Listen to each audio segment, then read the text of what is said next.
Bonjour à tous et bienvenue dans un nouvel épisode de Crypto Hebdo. Je suis très content de vous retrouver comme chaque lundi. Alors la semaine dernière, j'avais appelé mon épisode Retour au vert, nouvel ATH pour Bitcoin, point d'interrogation. Eh bien, si vous avez vécu la même semaine que moi, vous savez que mon titre était très mal choisi puisque nous avons eu une semaine plutôt sanglante. Alors félicitations déjà si vous êtes encore là, ça veut probablement dire que vous n'utilisez pas l'effet de levier, comme je vous l'ai souvent recommandé sur cette chaîne. Donc bravo à vous. On va prendre un pas de recul sur tout ce qui s'est passé, on va analyser les graphiques toujours sur une unité de temps beaucoup plus longue. Vous allez voir que finalement, oui, c'était une semaine rouge, mais il y a quand même du positif là-dedans. On a eu aussi quelques nouvelles qui sont tombées récemment, donc on va faire le point aujourd'hui. Et puis pour apporter un peu de légèreté dans tout ça, j'ai préparé une introduction différente. J'espère que ça vous fera rigoler. Je l'ai gardée sous le coude et je pense que c'est un bon moment pour la jouer. Alors on se retrouve juste après. C'est parti. Oh man, your boy Kevin just lost lots of money. Oh, but that's okay. I am with you, with you. Oh man, your boy Kevin just lost lots of money. Oh, but that's okay. I am with you.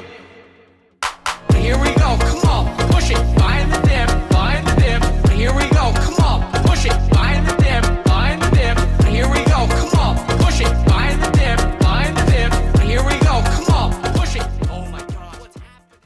Alors, on se retrouve sur le graphique du Bitcoin contre le dollar américain en weekly comme d'habitude. Et on voit déjà en dézoomant comme ça que là voilà notre semaine rouge et finalement elle n'a pas l'air si méchante que ça vue d'ici. Alors on va quand même aller en une heure pour que vous reviviez un petit peu les émotions très fortes auxquelles on a dû faire face donc la semaine dernière.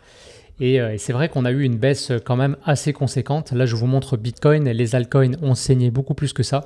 Mais donc si on regarde ici, on a eu quand même une baisse de 13% sur Bitcoin. Alors depuis, ça a bien rebondi.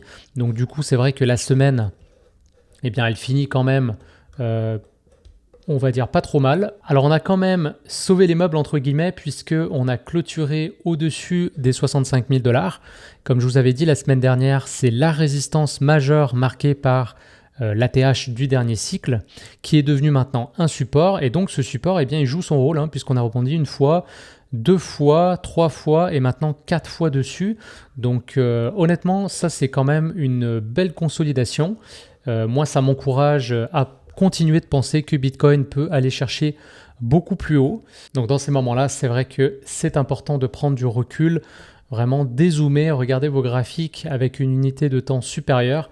Et déjà, c'est beaucoup plus facile à vivre. Et puis, on voit qu'on est tout simplement dans une consolidation au-dessus d'un support clé. Donc, rien d'alarmant jusqu'ici. Et puis, même si on va en mensuel, je vous rappelle quand même qu'on a eu 7 mois verts consécutifs, ce qui n'était jamais arrivé. Donc là, il reste 15 jours au mois d'avril. On va voir quelle sera la clôture mensuelle. Si on finit en rouge, au-dessus de ce niveau, franchement, moi je trouve que ce serait une très bonne chose et on sera prêt à repartir. Si on clôture en dessous en mensuel, à ce moment-là on avisera, peut-être qu'on recorrigera un peu plus, peut-être qu'on reviendra tester ce support-là des 46 500 $. Mais pour l'instant, on n'y est pas du tout. Comme je vous disais la semaine dernière, pour moi, la ligne de moindre résistance est toujours celle qui est vers le nord. Donc, a priori, Bitcoin devrait avoir beaucoup plus de facilité à monter qu'à descendre. Alors une chose qui est intéressante à observer, quand vous regardez le total market cap en weekly, on voit qu'on assiste en ce moment à un mouvement qui ressemble étrangement à quelque chose qu'on a vécu à l'été 2020. Donc suite au gros crash de la pandémie, donc mars 2020, on avait eu un très fort mouvement haussier. Ensuite, on a vu cette espèce de correction comme ça, avec une bougie rouge assez conséquente. C'était le 31 août 2020. Ensuite, on a eu une stabilisation pendant quelques semaines. Et ensuite, on était parti vraiment en bull run. Eh bien, j'ai l'impression que ce qu'on vit en ce moment ressemble. Donc cette stabilisation-là, ce serait celle-là. Et là, la bougie rouge, on l'a vécu la semaine dernière. Donc c'est arrivé avant le halving, mais de la même façon, on a eu un ATH sur Bitcoin avant le halving. Donc j'ai l'impression que ce cycle, de toute façon, il est un petit peu en avance. Alors je pense qu'on pourrait avoir un mouvement haussier qui va ressembler à ça. En tout cas, je suis curieux de voir un petit peu comment ça va se jouer dans les prochaines semaines. Et une autre chose que vous pouvez remarquer, c'est qu'en ce moment, alors qu'on vient tout juste d'entamer cette bougie weekly, on est seulement lundi matin, on voit qu'on a déjà des volumes qui sont assez extraordinaires.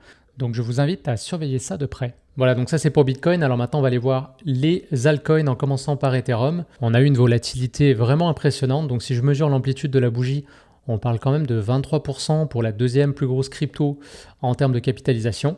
On voit par contre qu'elle a rebondi, mais c'est chirurgical, sur le niveau Fibonacci des 50%, et ça c'était en considérant, alors je m'excuse, ça fait beaucoup de tracés, mais je peux les enlever si ça vous gêne dans la lecture, mais le retracement de Fibonacci qui était tracé, c'était celui entre le plus haut jamais atteint sur Ethereum, qu'on n'a toujours pas dépassé donc, et puis le plus bas qu'on a atteint pendant le bear market, et on est venu rebondir pile poil sur ce niveau, donc très important des 50%.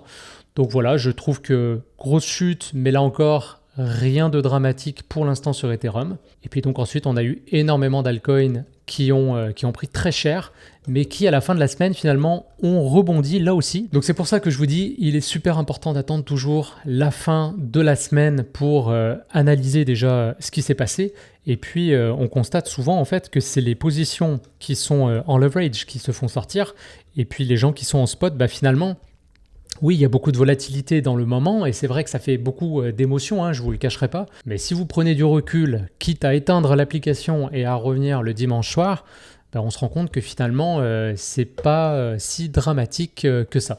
Donc si je prends par exemple le cas de Render, on a quand même eu une correction de 35%, c'est ultra violent. Mais on voit qu'il est venu rechercher son niveau de volatilité sur les 6,24 $, qui est matérialisé ici par cette ligne verte. Alors je refais peut-être juste une petite parenthèse sur cet indicateur que moi j'aime beaucoup, le Super Trend. C'est tout simplement un indicateur de tendance et de volatilité. La tendance, elle est matérialisée ici par cette ligne. Donc quand elle est rouge, c'est qu'on est en tendance baissière long terme. Et quand elle est verte, on est en tendance haussière long terme. J'ai réussi à le dire. Et puis donc la ligne, elle se calcule en prenant le plus bas atteint sur la bougie, là ici hebdomadaire en l'occurrence, et on ajoute 3 fois la volatilité moyenne, donc ça c'est l'indicateur ATR pour ceux qui connaissent, et voilà, donc ça nous donne cette ligne-là, et on voit que souvent ça agit comme support ou comme résistance quand on est dans l'autre sens, comme on voit ici. Donc voilà, les meubles ont été sauvés comme je disais tout à l'heure, et puis on a eu une très belle remontée de 43% quand même. Et aujourd'hui, finalement, on est seulement, je dis seulement bien sûr avec des guillemets, on est seulement à 30% de l'ATH. Et puis la semaine rouge est quasiment effacée. On a Ondo également. Alors Ondo, c'est assez exceptionnel. Je suis content de m'être positionné dessus. Je vous en avais parlé la semaine dernière. Pareil, on a eu une semaine assez violente. On parle d'un moins 33%. Et on voit qu'en journalier, là, j'ai même pas besoin d'aller en weekly, elle a préservé donc ce support de volatilité. On est venu le retester, ça c'était samedi. Donc à nouveau correction et puis finalement on a remonté. Et déjà presque en une journée, on avait complètement récupéré la grosse journée de perte du vendredi, donc le vendredi 12 avril. Et puis tout le week-end ça a monté. Et même ce matin en fait on est venu marquer très brièvement un nouvel ATH. Donc on a atteint un nouveau plus haut sur cet indice alors que voilà on a eu donc une semaine terrible, tout a baissé et on voit que les rebonds, ils peuvent être aussi violents que les baisses. Et ça, je vous l'ai déjà dit, mais on est dans une tendance haussière. Donc dans une tendance haussière, les mouvements haussiers sont plus importants que les mouvements baissiers. Donc oui, les baisses, elles peuvent être violentes. Je pense que voilà, là vous l'avez vu clairement. Mais les rebonds seront eux aussi très rapides et très puissants. Donc si vous sortez du marché, vous risquez de manquer justement ces rebonds et ça c'est la pire chose que vous pouvez faire parce que si vous êtes sorti ici en panique, ce matin vous vous réveillez, vous voyez qu'on est là, vous rachetez parce que vous dites ça y est la baisse est finie, là vous venez d'encaisser la perte qu'on a eue vendredi et puis vous venez de manquer presque 50% de hausse sur votre actif. Donc ça, c'est vraiment la pire stratégie. Bon, si je vous en parle, c'est parce que clairement, je l'ai vécu. Lors du dernier cycle, j'étais souvent une victime de mes émotions et ça m'a fait perdre beaucoup d'argent. Donc ça, c'est une des leçons que j'ai appris. Dans les gros mouvements baissiers, il faut tout simplement ne rien faire, quitter les marchés pour éviter de justement exposer trop sa psychologie à tout ça. Et puis, si vous avez encore un peu d'argent de côté, ça peut être une bonne idée des fois de racheter vraiment les excès de peur parce que c'est ce qu'on a eu la semaine dernière, des excès de peur et à ce moment-là, on peut faire des belles plus-values. Et puis si vous avez plus d'argent, parce que là je vais être honnête avec vous, moi depuis le temps que je rachète les dips, je n'ai plus d'argent à mettre dans la crypto, tout simplement on s'assoit sur ces positions et puis on attend tout simplement que le marché rebondisse. Alors pourquoi la crypto a baissé autant la semaine dernière? Eh bien c'est difficile de mettre le doigt sur l'actualité qui a vraiment engendré ce mouvement baissier. Et en fait, ça me rappelle une citation que j'aime beaucoup qui dit « Montrez-moi le graphique et je vous dirai quelle est la nouvelle ». Sous-entendu, en fait, les marchés vont évoluer à un moment donné, à la hausse ou à la baisse. Et il est toujours facile, entre guillemets, de trouver une actualité en disant « voilà, c'est à cause de ça que ça a monté ou que ça a baissé ». Et en fait, c'est beaucoup plus compliqué que ça. Est-ce que c'est le risque de guerre? Est-ce que c'est la macroéconomie qui est fragile en ce moment? Possiblement. Est-ce que c'est tout simplement une correction qu'on attendait depuis longtemps parce que le marché s'était fortement apprécié, qu'on est à seulement une semaine du halving? À mon avis, davantage, mais là encore, je n'en sais rien. Tout ce que je sais, c'est qu'on est sur une tendance haussière moyen-long terme et qu'on a eu une baisse court terme. Donc le meilleur moyen de passer au travers, c'est tout simplement d'avoir des cryptos de qualité en portefeuille. De cette façon-là, on peut bien dormir la nuit. Comme vous voyez ici, quand ça rebondit très bien sur les projets qui ont bien performé. Moi, j'aime bien ramener les choses à ce que je contrôle. Et c'est vrai que la macroéconomie, j'ai aucun pouvoir dessus. Donc, ce que je contrôle, c'est ma stratégie, m'assurer qu'elle soit gagnante statistiquement sur du long terme. Avoir aussi des bons projets en portefeuille pour que quand ça baisse, je sais que c'est des projets qui vont avoir beaucoup plus de résilience et qui vont pouvoir remonter parce que beaucoup d'investisseurs sont positionnés dessus ou veulent se positionner dessus et forcément chaque baisse sera vue comme une opportunité de rentrer dessus. Donc c'est exactement ce qui s'est passé dans les cryptos que j'ai en portefeuille, que ce soit Ondo, que ce soit Tao aussi d'ailleurs qui la semaine dernière, petite nouvelle quand même, a été listé sur Binance finalement. Alors on a eu une bougie d'ailleurs assez exceptionnelle, je ne vous l'ai pas montré tout à l'heure quand on était sur les graphiques, mais on a eu une appréciation quasiment de 30%. Alors après elle a corrigé comme tout le reste du marché, mais du coup forcément Tao a très très bien rebondi ce week-end aussi. Parce que voilà, c'est un bon projet qui est très bien positionné, leader de narratif sur l'intelligence artificielle décentralisée. Et que beaucoup d'investisseurs maintenant veulent rentrer dessus et ça a été une belle opportunité de le racheter plus bas. Voilà, tout simplement. Donc revenez à ce que vous contrôlez et puis pendant la baisse, tout simplement observez ce qui se passe, notez quels sont les coins les plus résilients et éventuellement rebalancez votre portefeuille en switchant les projets les plus faibles pour d'autres projets qui montrent plus de force. Alors une autre actualité que je voulais vous partager, celle-ci est tombée dans la nuit. Hong Kong a approuvé ses ETF spot Bitcoin, donc comme les États-Unis un peu plus tôt cette année, mais également Ethereum, et ça c'est vraiment une excellente nouvelle.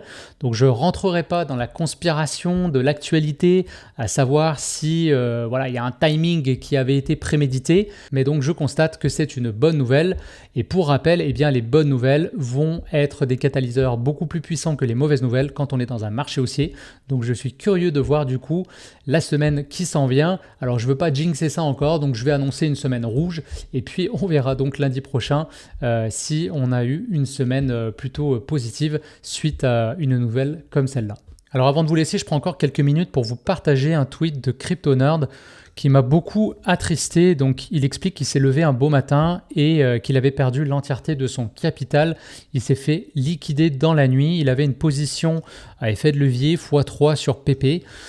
Alors c'est sûr que déjà PP, c'est un meme coin. On sait que les meme coins sont très volatiles. En plus, il a utilisé un effet de levier x3. Alors, c'est pas complètement déconnant comme effet de levier x3, mais malgré tout, c'est risqué, surtout dans une période comme en ce moment où on a beaucoup de volatilité. Et donc, il explique qu'il a perdu absolument tout ce qu'il avait. Il lui reste maintenant 1 000 $ en banque, alors qu'il avait 1 million sur Binance. Imaginez un petit peu.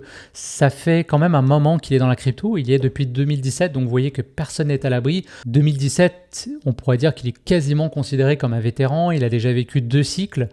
Et on voit que malheureusement, ça ne lui a pas empêché de perdre tout ce qu'il avait. Donc on voit ici sa perte enregistrée, 1 148 487 000 $. Alors il finit quand même son tweet en disant qu'il pense au suicide. Donc c'est extrêmement triste, c'est quelque chose qui vient me chercher profondément. J'espère qu'il n'y a personne parmi vous qui est dans cette situation. Si c'est le cas, je vous en prie, ne vous isolez pas. Faites-vous accompagner par des professionnels, entourez-vous de votre famille, décrochez des marchés parce que sincèrement, la vie est infiniment plus importante que l'argent. Décrochez complètement de tout ça, reprenez le temps de vous retrouver. Alors j'ai vécu moi-même des pertes significatives lors du dernier cycle, alors pas dans cette mesure-là. Mais malgré tout, c'était des pertes qui étaient importantes pour moi, donc je n'ai jamais pensé au suicide. Mais c'est sûr que psychologiquement, j'ai été atteint fortement. D'ailleurs, je me suis exprimé publiquement là-dessus lors d'un épisode de podcast. Mais je pense que ces épreuves de la vie sont là pour nous faire grandir. Et j'espère que CryptoNerd saura rebondir. D'ailleurs, c'est beau de voir la communauté crypto qui prend un moment pour lui écrire et pour lui dire justement la même chose que ce que je viens de dire. On voit par exemple Slumdog Millionnaire, pour ceux qui le connaissent. Alors c'est quelqu'un qui avait fait all-in sur Dogecoin lors du dernier cycle. Alors lui n'avait pas été liquidé, mais il avait jamais su vendre ses positions et donc il a eu quand même une perte dans le sens que c'est un gain qu'il n'a jamais réalisé de 3 millions de dollars. Donc il lui explique que lui-même a su rebondir. D'ailleurs je crois qu'aujourd'hui il est quasiment de retour à 3 millions de dollars. Donc le bull run n'est pas terminé. Si vous avez pris vous-même des risques importants avec des effets de levier que vous êtes fait liquider, j'espère que ce n'est pas comme ici un cas aussi extrême, mais sachez que voilà, ça fait partie de la crypto, cette volatilité extrême.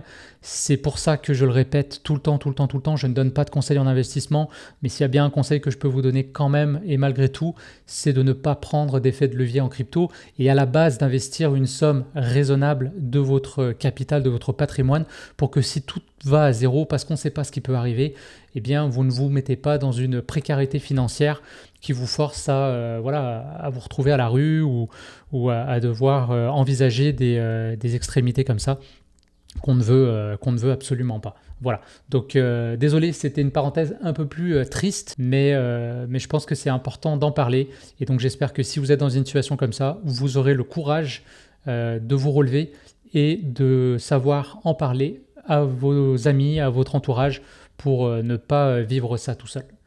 Voilà, j'espère que l'épisode du jour vous a plu. Si c'est le cas, je vous invite à mettre un like sous la vidéo, à vous abonner si ça n'est pas déjà fait, et puis pourquoi pas me laisser un commentaire. Vous savez que je lis et je réponds à tout le monde. Je nous souhaite une meilleure semaine en avant de nous avec un peu plus de verre. Prenez soin de vous, on se retrouve lundi prochain. Ciao tout le monde.